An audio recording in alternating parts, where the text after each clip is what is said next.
Assalamualaikum warahmatullahi wabarakatuh. Rekan-rekan, saya Nuria.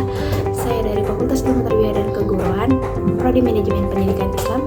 Pada kali ini saya berperan sebagai kepala sekolah yang menghubungkan bahwa betapa pentingnya sejarah pendidikan Islam baik pada masa kemerdekaan, pembaruan, pertumbuhan, perkembangan sejak zaman Nabi, sahabat dan dinasti Umayyah hingga masa sekarang.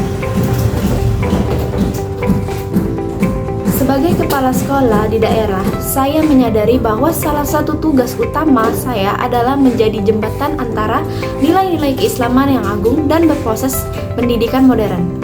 Dalam konteks ini, saya melihat pentingnya sejarah pendidikan Islam sebagai pondasi menanamkan nilai-nilai luhur kepada peserta didik. Serta, pendidikan Islam bukan sekedar kisah masa lalu, melainkan cerminan dari perjalanan panjang peradaban Islam yang penuh dinamika.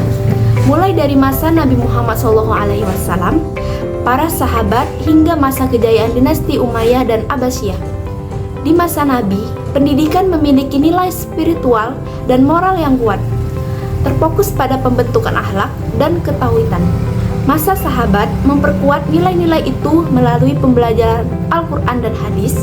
Kemudian, pada masa Umayyah dan Abbasiyah, kita melihat lahirnya lembaga-lembaga pendidikan formal seperti madrasah dan baitul hikmah, serta tokoh-tokoh ilmuwan muslim yang berpengaruh besar pada perkembangan ilmu pengetahuan dunia.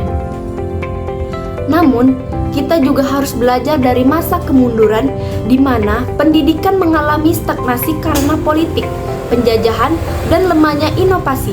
Dari sinilah pentingnya pembaruan muncul bahwa pendidikan Islam harus adaptif, kontekstual, dan menjawab tantangan zaman.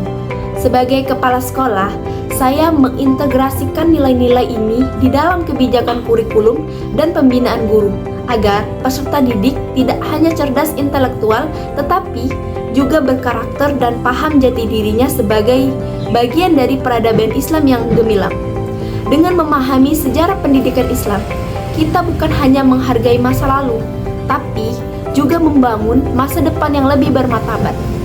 Baik, mungkin itu saja penjelasan dari saya sebagai kepala sekolah yang menghubungkan sejarah pendidikan Islam hingga masa sekarang.